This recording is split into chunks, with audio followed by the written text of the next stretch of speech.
Good afternoon on what is a cool, grey and cloudy day. It is Tuesday the 18th of June and I'm in the reading Nook with a nice hot cup of tea.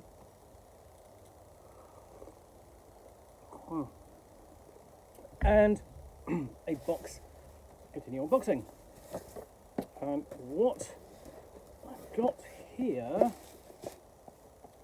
is this. This is Vecna, Eve of Ruin. It is one of the last campaigns and last supplements to be released by Wizards of the Coast for Dungeons and Dragons 5th edition. So as I say here, it is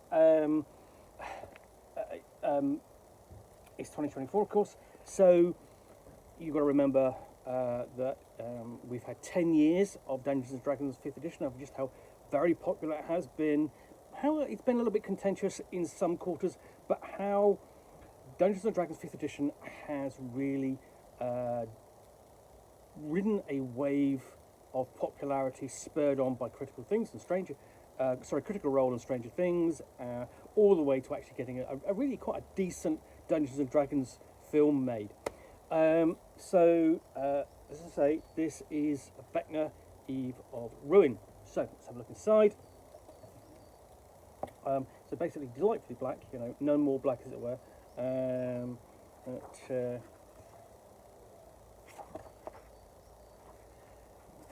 Credits page and essentially credits page, and it's got both actually here, both covers.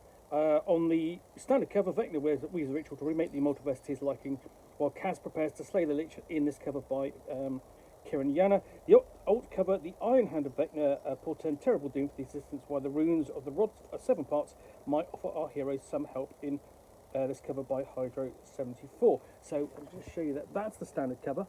Obviously, that's the standard cover, and then you've got the alt cover, as they say. So you've got the hand and eye of Vecna. Sadly, not the head of Vecna, but that's a story for another time. And then you've got the keys to the rod of 7 parts, which, of course, is a big campaign in its own right. So, let's got the contents page and basic introduction, danger to the multiverse. So this, in some ways, has almost sort of like been building up to that. You think, especially with the reintroduction of the Planescape setting into the Dungeons and Dragons sort of multiverse, as it were. That sets things up. You know, the idea of multiversal travel, and then we actually have a threat to it with this campaign. I'm not saying necessarily that the two are connected, but it's sort of like it's a nice sort of like setup, as it were. So we have introduction. We've got a very short Vecna's history there, and description of what Kaz is trying to do to stop the evil Grand Mage Lich thing. And basically the idea of confronting Vecna using the rod of 7 parts. And I've got an adventure summary beginning there. So you've got a summary chapter by chapter.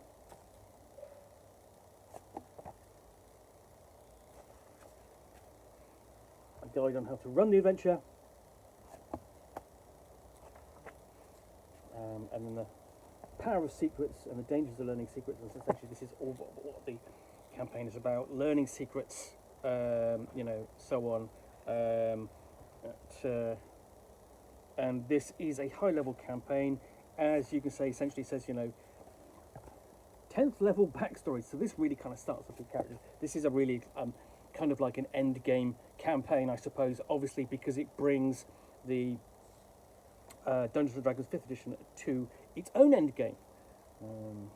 So here we have chapter 1. So you've got a guide to running the chapter, how to include low-level characters if you want, higher or lower, and basically what creatures to add or remove, how to get started.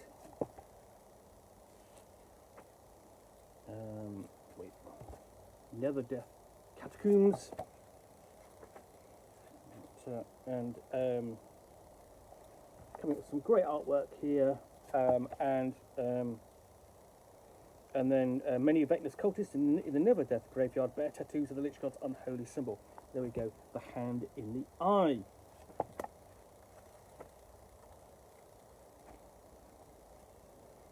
So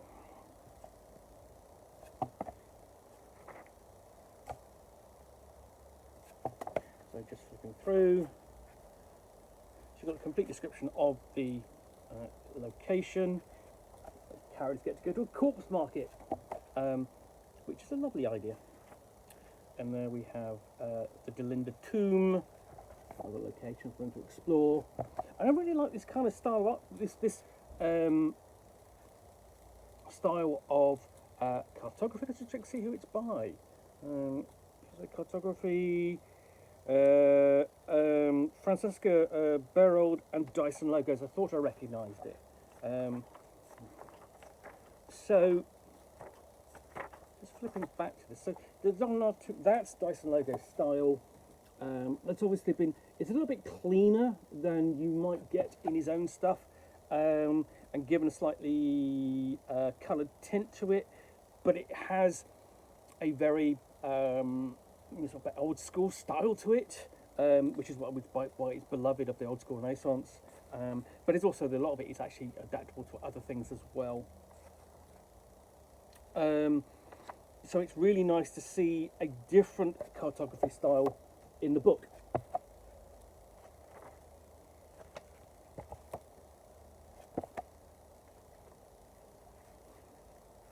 So again, I'm just trying to flip further forward. Again, you have some, again, it's really nice artwork. It's a lovely looking book. And then we've actually, this is the other, this is not Dyson Logos because that's definitely not his style. But again, that's still really, that's nicely vibrant and really contrasting with his style. And here we have the Wizard 3, so there's Kaz the Destroyer.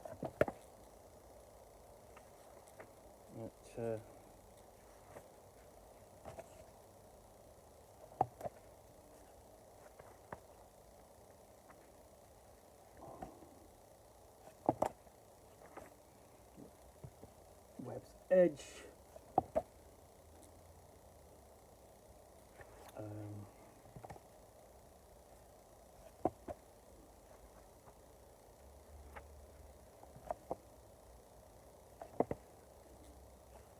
And essentially, he's taking you through the whole section. You've all, at the end of each chapter, you've got the next steps, where to go next in the campaign, and then the spell jamming ship Lamentland is Zenith House carrying a piece of the rod before the ship crashed into the astral sea. So you have that spell jamming aspect of, or spell jammer aspect of the setting as well. Of course, because you are dealing with the multiverse, so you are travelling the different planes, and here they're out on the astral sea, where they will encounter the wreck of the Lambert Zenith. That's really nicely done. Basically, always like a good shipwreck. Always makes for a good map and encounter or deck plans.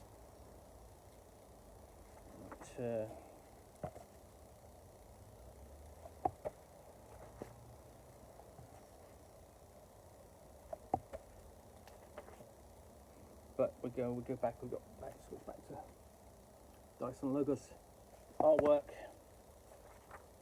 and then we're on obviously chapter 4, the Ruined Colossus. So we've got the idea of actually entering a great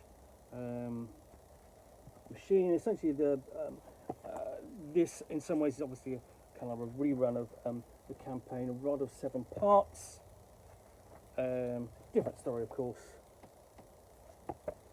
Presented for a new age, so there are nods back to it, and here we have basically got an encounter with Glaive, medium construct, Warforged, Chaotic Evil, very kind of, is it me?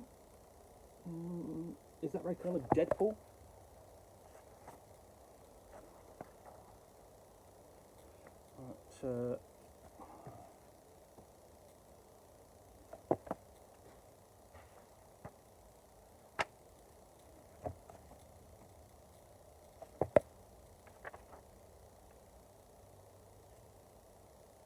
Basically, the grey matter engine serves as Landry's brain, though it can't control the Colossus' mechanical systems. I would have liked a kind of a better floor plan. It's sort of like what you've actually got. It's not kind of a freestanding Colossus. So if you have a look there, it's sort of kind of partially built into a mountain. So you are going through sort of like a cave system to access the particular sort of like mechanical locations within the construct. Oh, and chapter 5. Chapter 5 is a death house.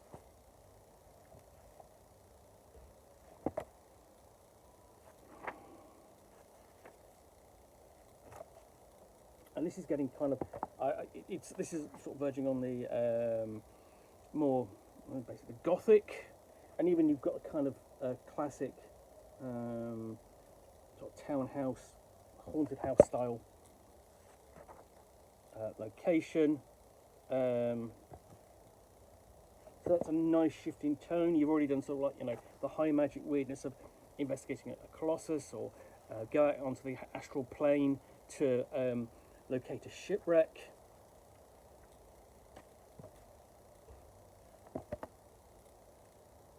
So quite a bit of variety in what you're supposed to do. And then chapter 6, Night of the Blue Fire.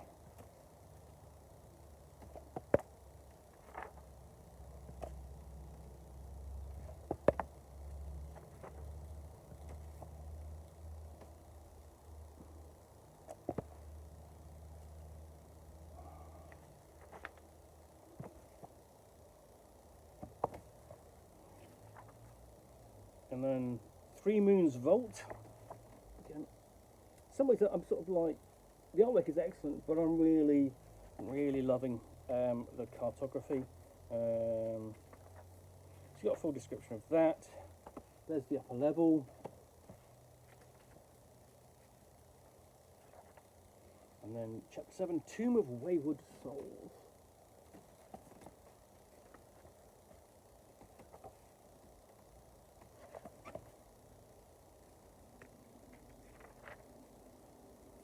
Got a handout there.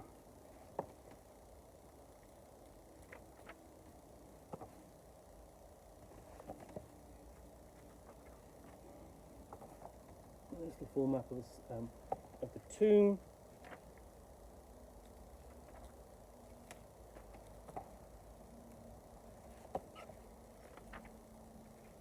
A little bit of a puzzle there to solve.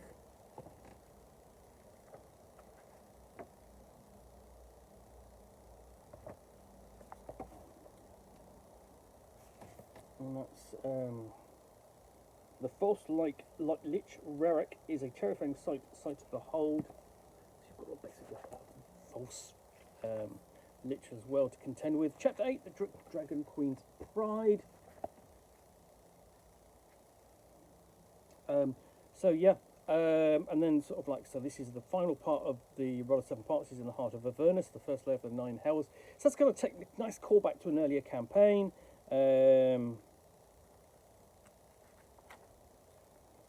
And then you've got this almost this hellish steampunk infernal device,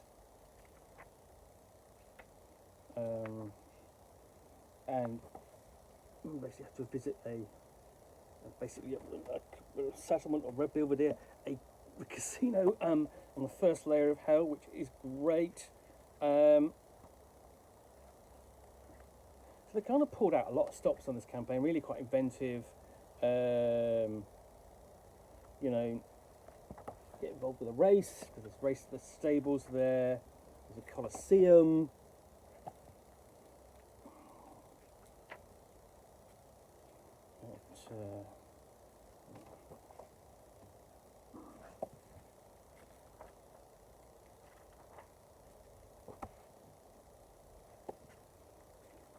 And then we get the betrayer revealed.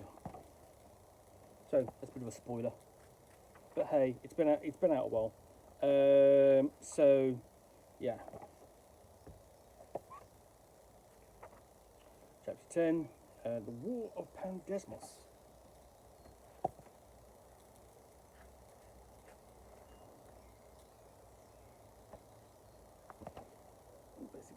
field location for that. So you've got a big event going on there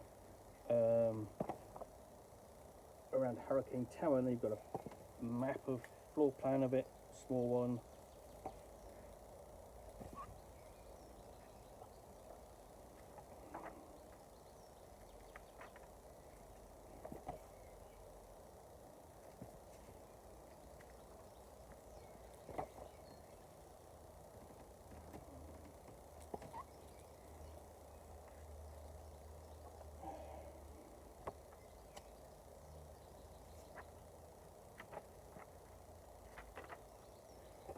Chapter 11, Eve of Ruin. So you're actually sort of like, you know, this is the eponymous chapter. And here we actually have an image of Vecna is nearly done, weaving his ritual of remaking. The heroes are the multiverse's only hope. So that's going to be an excerpt, I presume, from this much smaller piece at the beginning of the book. If I can find that and confirm.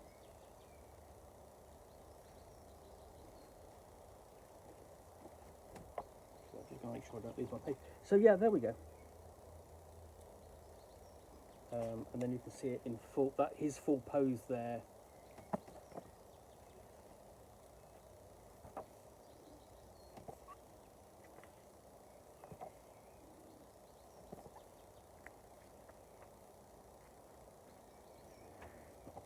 And then they return to Neverwinter.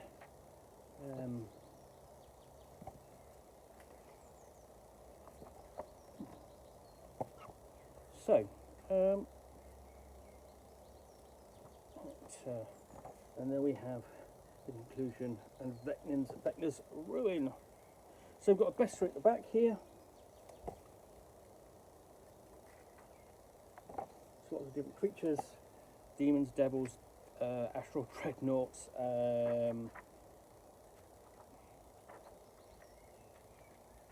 Trying to see what's over this page. As long as there we go.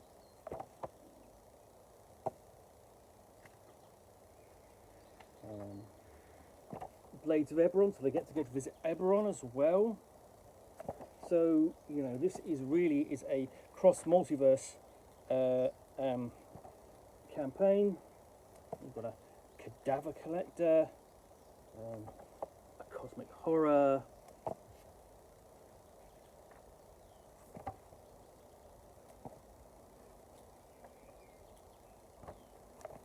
and more. A granite juggernaut. Oh, and there's a false lich. Is a false lich a flitch? Probably not. And of course, you've got the tome, and so on, and so on. So, you know, all these creatures, Moonlight Guardian.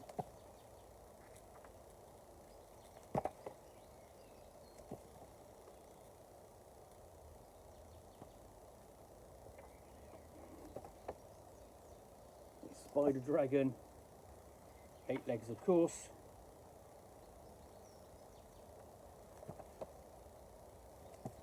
So quite a big bestiary in here in fact. Basically a Star Angler, a really nice rendition of that, and a combination of that nice to sort of basically astral form of anglerfish. Ooh, whirling chandelier. Not character dossier, so you've got sort of like this is all about dossier about sort of like some of the leading characters involved in this campaign. I think that's a really nice addition, especially if you're not steeped in Dungeons and Dragons lore.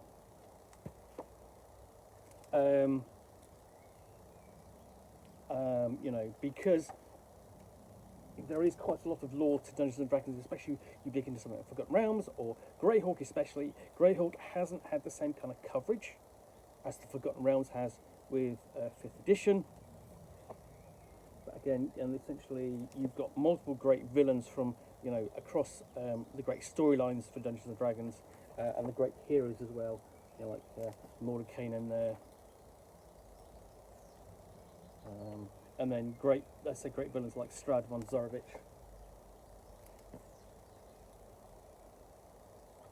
Okay, and then of course Vecna himself. And then you've got secrets tracker for tracking sort of like the secrets that the player characters discover. It does come with a map, the locations there. I'll just show you that. I'm not going to take it out because you know, this is too nice a book for that. So yeah, and then that brings everything to a close with Vecna, Eve of Ruin. Well, that was like a terrific campaign on a really nicely big scale, really almost like a grand tour of some of Dungeons and Dragons' greatest villains, as it were. And anyone missing there, I didn't see Tiamat, but she's got her own book anyway, so that's by the by. So anyway, I hope you enjoyed this unboxing of the Nook. If you did, then please do click on the like button down below. And of course, if you've got any comments or feedback, I do appreciate you taking the time to post those. And lastly, if you want to be alerted to get more unboxings of the Nook, where you'll see me out here with a box containing book or game or role-playing supplement, in this case a campaign for Dungeons and Dragons 5th edition, which I will unbox and chat about to the best extent of my knowledge for roughly 10 minutes or so, all of course accompanied by a nice hot cup of tea. Then please do click on the subscribe button down below. Thanks again for watching another unboxing of the Nook, and we'll be back again soon with another one. Bye for now.